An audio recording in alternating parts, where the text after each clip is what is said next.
A brand new archetype has just been announced for the upcoming core set Burst Protocol, and it is known as the Elvennotes archetype.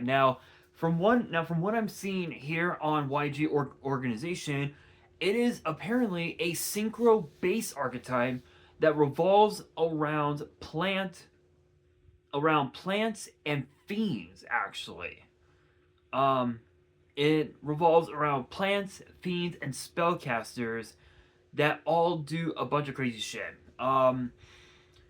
So this synchro archetype might just be one of the probably one might just be one of the best new archetypes we've had in a while. I would probably say since the Yummy archetype, excuse me, that we got in Justice Hunters a few months ago, and I'm actually kind of curious of what these cards are capable of and what the deck can truly do. So let's get down to it. So I believe there are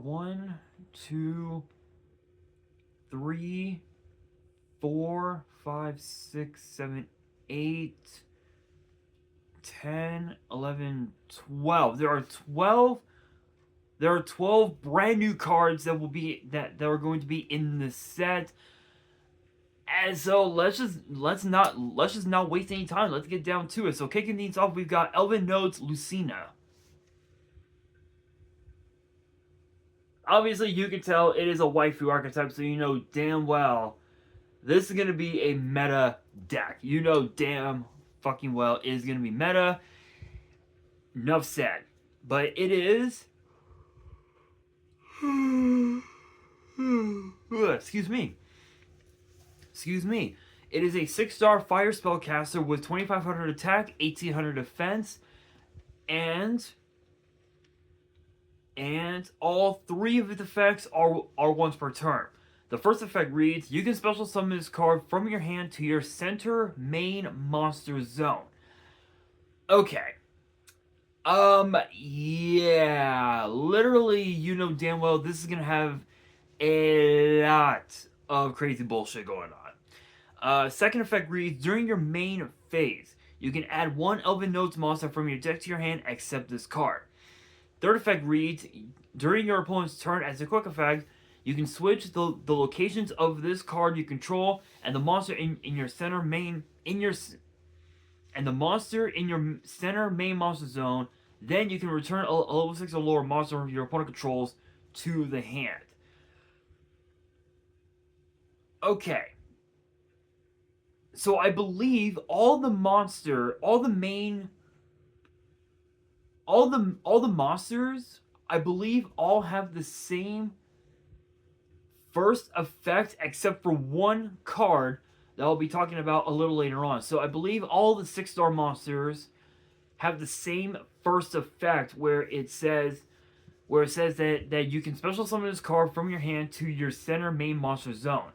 So right now, for the next two monsters, because I believe there's 3 6-stars.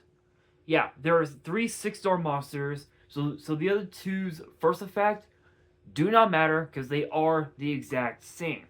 So for Lucina, for Lucina, for the other two, they both have the same Cyber Dragon effect.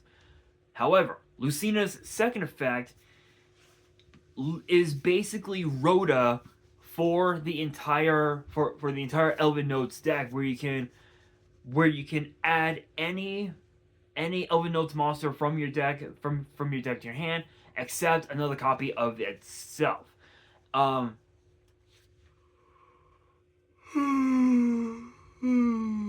Excuse me. Excuse me. And then the third effect literally is the same as has effects similar to the World Legacy archetype, where you can pretty much manipulate the board your side your side of the field to your advantage. So even if even if your opponent attempts to activate a card like let's say Imperm, you can literally move one monster to another zone, move a second monster to another zone, and then bounce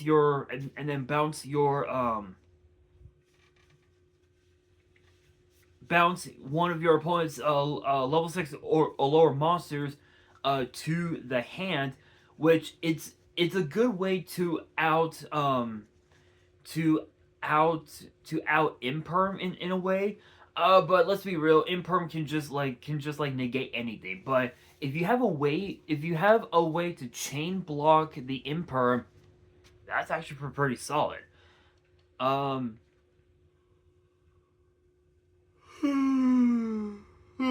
excuse me.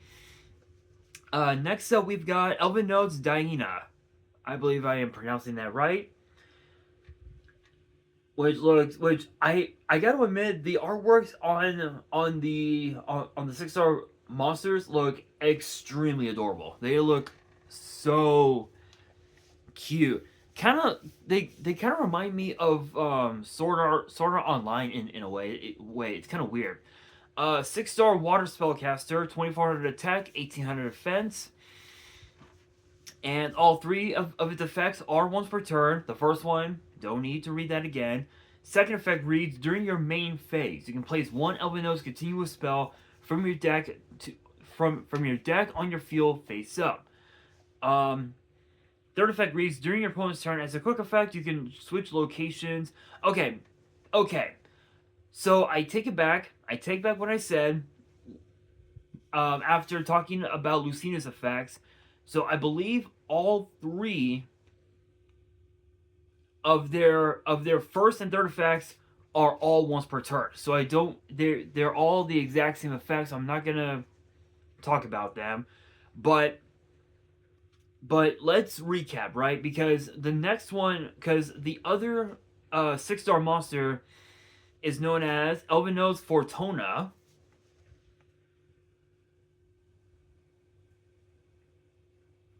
which is a 6-star light spellcaster with 2200 attack, 1800 defense. The second effect reads, during your main phase, you can place one Elvennotes continuous trap from your hand or deck onto your field face up.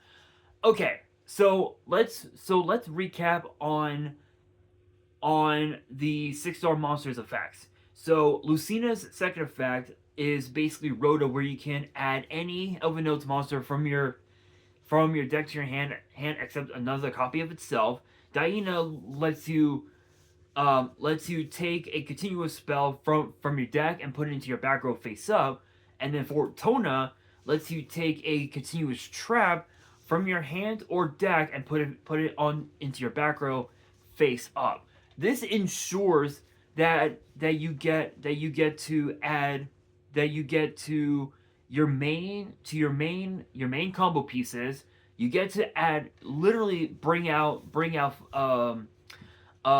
your deck's floodgates right off the bat, and it ensures that you're able to get whatever continuous spell you choose to add, because I believe there's two continuous spells, two continuous traps that you can choose from. You put them face up, and now you have ways to go into more bodies on board depending on what those continuous spells are, which is absolutely solid. Next up, we've got Elvennotes Power Patron.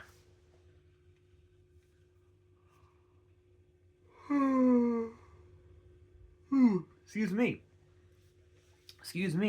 And it is a 1-star Fire Fiend tuner with 300 attack, 200 defense. Literally the same as a Karibo, which is very funny. Only difference is that Karibo is not a fire, and it's not a tuner either. The second and third effects are both once per turn. The first effect reads, you cannot special summon from the extra deck except for synchros. Second effect reads, during the main phase as a quick effect, you can target the monster in your center main monster zone, increase its level by 3 until the end of the turn. Then immediately after this effect resolves, synchro summon one Elvennotes monster or Junora, the Power Patron of Tuning. Third effect reads, if this card is sent to the grave in synchro material, you can add one Elvennotes card from your deck to your hand. So literally, So the first effect really doesn't make much of a damn, because your whole deck is going to be synchro monsters no matter what. But it's the second effect that makes things a little bit interesting, because you can target because theoretically you can target a card like say Fortuna. You special summon it to your main monster zone. Get its second effect off to take any continuous trap to your back row. Face up, normal summon power patron. Patron's effect triggers. Fortuna's level goes up to 9, and now and now you can go into Junora, the power patron of tuning, or you can go into into any into any Elvennotes monster that you want. So you have an option to either go into Junora, which is a 10-star, or go into Elvennotes Seraphim Slitza, which is a 7-star. So you do have plays, you have options, and that's not bad. That's actually pretty solid. And with Power Patron's third effect, it literally acts as 2 or 3 more copies of Lucina with its second effect, which is pretty solid. Next up, we have Junora, the Power Patron of Tuning, and honestly, this actually looks like something out of the anime Platinum End. If you guys have not seen Platinum End, I would recommend watching it, but at the same time, I don't think I would. It kind of reminds me of something out of a combination of that plus the old Digimon anime that I used to watch as a kid. A little bit of both in my opinion. But anyway, it is a 10-star Fire Fiend Synchro with 3100 attack, 3800 defense, and of course a tuner and 2 non-tuners. So it's actually kind of weird um because I believe this card, the way okay, so the way this card is worded, it's kind of weird, because the effect reads as follows. For this card's Synchro Summon, you can treat a monster in your center main monster zone as a tuner. You can only use the second effect once per turn. The first effect reads, if this card is Synchro Summon, you can negate the effects of all face-up cards your opponent currently controls. Second effect, which is a quick effect, reads, you can make all opponent's monsters in the same columns as your Elvennotes monsters, unable to be used as material for a fusion, synchro, exceeds, or link summon until the end of the turn. Okay, so this is kind of weird, because power patron's effect reads that you can automatically synchro summon Junora, but Junora says that it needs 2 non-tuners. So that's kind of a weird ordeal. So I would assume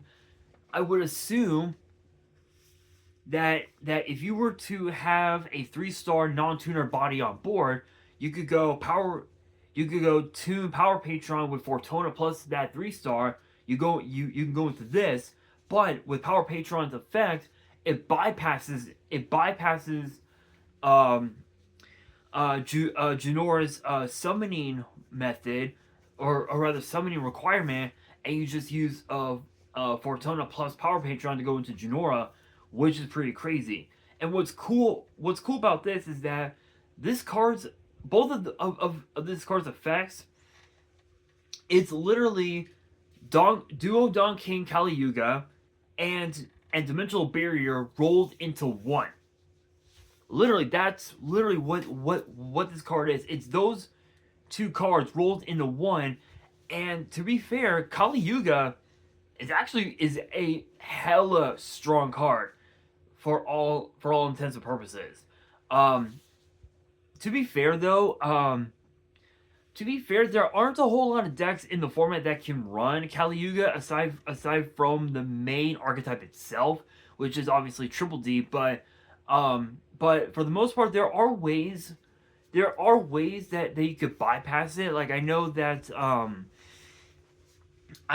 there were some decks that were main decking Waken the Dragon to go into Caliuga, to which it's to which to which the negation effect was the only thing that mattered to them at that point. So it's not too bad. Not too bad. Next up, we've got Elvennotes, Seraphim, Stilitza, which honestly it kind of looks like Ho-Oh in a way.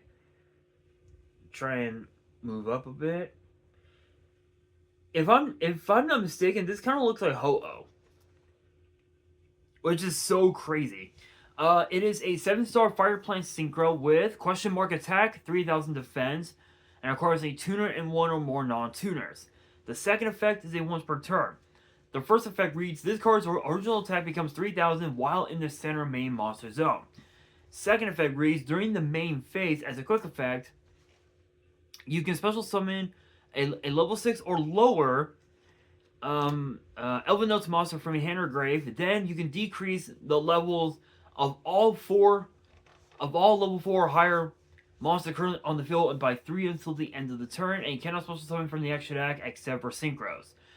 Okay, so this is actually kind of funny. This is actually kind of funny because you can go special summon Fortuna, use up its you can go special summon Fortuna, use up its second effect to take any continuous trap to your back row, which I believe for the most part you're gonna want to go into Elvennotes, Oracle, Aristea, which I'll talk about that in a second. The only thing that I can tell you is that its first effect lets you move monsters to another main monster zone. So you would go use that to take Fortuna into another main monster zone.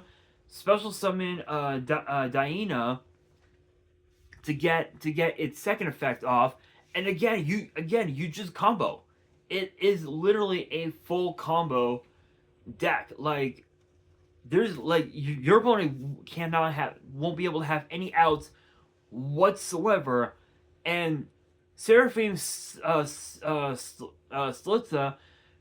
pretty much helps you ensure that Junora gets summoned right off the bat, like 100%, absolutely nasty. Next up we have Elvennotes, Homecoming, Paralisa. I believe it's how it's pronounced. So this is one of the continuous spells for Diana to put face up into your back row, and the second effect is a once per turn. The first effect reads, a monster in your center main monster zone cannot be destroyed by card effects. Second effect reads, you can send one monster from your hand or field to the grave. Special summon one Elvennotes monster with a different original attribute from your deck in defense.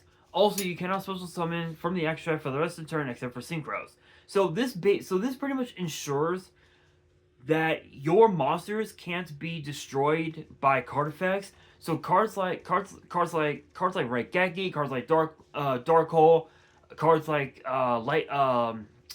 Lightning Storm, cards like potentially Arclight as well. Herald of the Arclight. If Arclight negates a monster, Arclight can't do jack shit. Literally, it just protects any monster. in the center main monster zone from being destroyed, which is crazy. And then the second effect literally just lets you special summon from the deck a different attribute than the one that you attributed. So the tribute, so the first line of text, you can send a monster from your hand or field to the grave. It's literally, so that right there is the cost. That's the cost of using the card's second effect, which can it can get run over by Ash. It can get run over by Arclight. Pretty much almost anything can literally run over Homecoming, unless if you have a way to stop it. Other than that, it's decent. It's a decent card, I will say. Next up, we've got Elvennotes Reunion Terset, I believe that was pronounced. Which actually looks pretty cool. I gotta admit, the artwork looks amazing.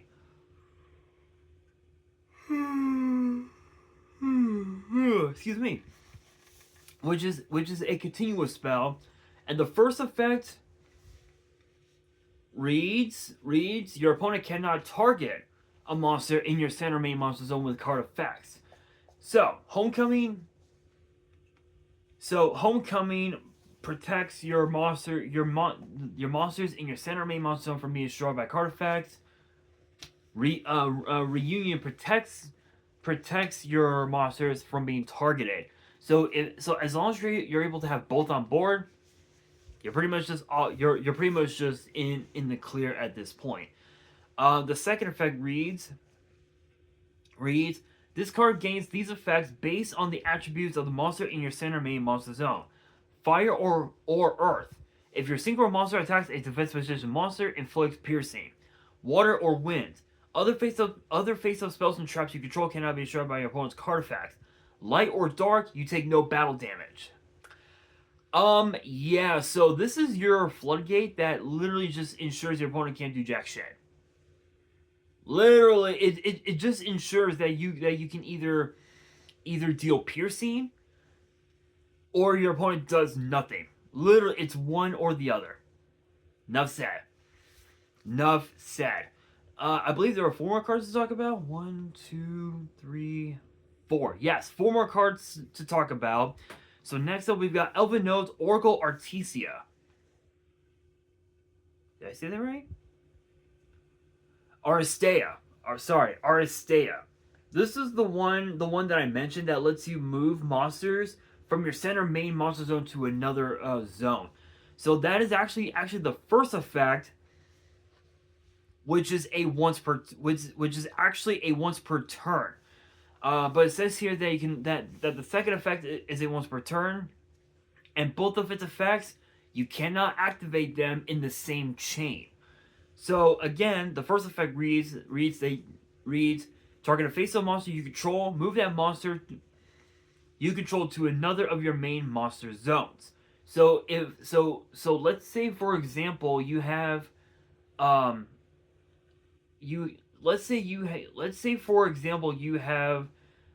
Fortuna on board and it's in the center zone. You move it to another side, to another zone, and you summon Diana, and again you're off to the races from there. The second effect reads, when your opponent activates a spell or trap, if you control 3 or more Elvennotes monsters, you can negate the effect. And then if you control a synchro monster, you can destroy that card. So this is basically Solemn Judgment in a continuous trap. Enough said. Literally enough said. Next up, we've got Elvennotes Maddening Rhapsodia. I believe how I'm pronouncing it right. I believe I'm saying that right. Rhapsodia? Yeah, I think it's how it's pronounced. But this is the other continuous trap. Second effect, once per turn. The first effect reads, your opponent's monsters cannot attack while you have a monster in your center main monster zone, except to attack it. Second effect reads, you can send a monster from your hand or field to the grave. Excuse me. Target one Elvennotes monster in your grave with a different original attribute. Special summon it. Then, if you control a single monster, you can negate the effects of a face-up card your opponent controls until the end of the turn. So this is basically Monster Reborn and Imperm rolled into one card, and it also ensures that the monster that you have in your center main monster zone can be the only one that gets targeted for attacks during the battle phase. So in a way, it's basically similar to Magician's Valkyria, where only Valkyria can be targeted for attacks, and that's it, which is nasty. Next up, we've got Doom Z Changer. This is actually a bit of a weird card because Doom Z is one of the most unique archetypes in the format. I just don't think Doom Z is any good, honestly. But it is a normal spell with both of its effects being once per turn. And the first effect reads: destroy one Doom Z card in your hand, deck, or face the field except Doom Z Changer. Second effect reads: if this card is destroyed by card effect, you can add one Doom Z card from your grave to your hand except this card. Then you can special summon a Doom Z monster from your hand. Okay, so again, I don't know why YG Organization added this plus this other card to this archetype. It just doesn't make sense, but it's a cool way to pop a Doom Z monster on your board to get its graveyard effects off. It's not bad.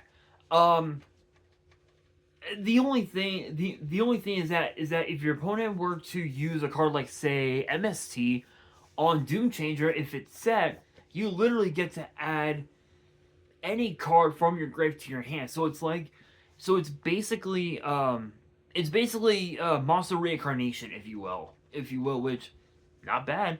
The last card is known as Theorealize Liberation.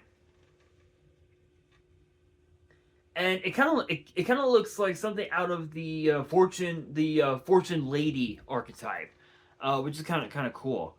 Kind of a combination of the Fortune Lady archetype mixed in with what's that one anime? Oh my god. I know it's not ReZero, it's something else. I don't remember the name of it. But it is a quick play spell with both effects being a once per turn. The first effect reads: if you control Medius the Pure, add to your hand or special summon a monster from your deck with 300 attack and 200 defense. Second effect reads: during your main phase, you can banish this card from your grave. Target a face-up monster you control. It is treated as a tuner this turn. Okay, you know what?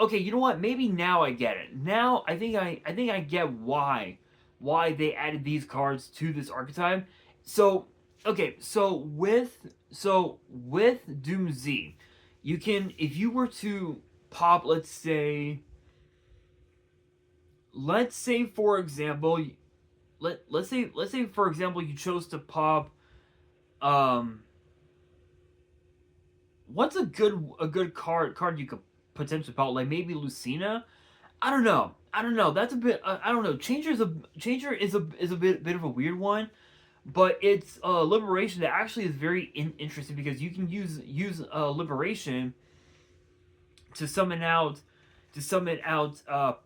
Power Patron because of the fact that it has 300 attack and 200 defense. So you basically don't have a need for a normal summon unless if you chose to normal summon another copy of Power Patron, in which case that wouldn't be much of a big deal. Honestly, not bad. Honestly, this archetype is actually not too bad. I might have to build this on Master Duel when it gets released on that platform, but for right now, still it's not too bad. I will say I do believe that this archetype is still in need of a few more cards. I just don't know what cards they are, honestly. I have no idea. Maybe a couple new synchros, maybe a Link monster if you're able to bypass the the synchro summon restriction, but who knows. But with that being said, that will do it for today's video. Hopefully you guys enjoyed. If you did, make sure you guys smash that thumbs up button. If you guys are new to the channel and you guys want more card discussions in the future, then be sure to subscribe to the channel, turn on the notification bell, and as always, make sure you guys are following me on all of my social media. All of my ads will be in the description below, as will the info to my fan mail. It will also be in the description as well. And on that, this is your boy Nash, signing out.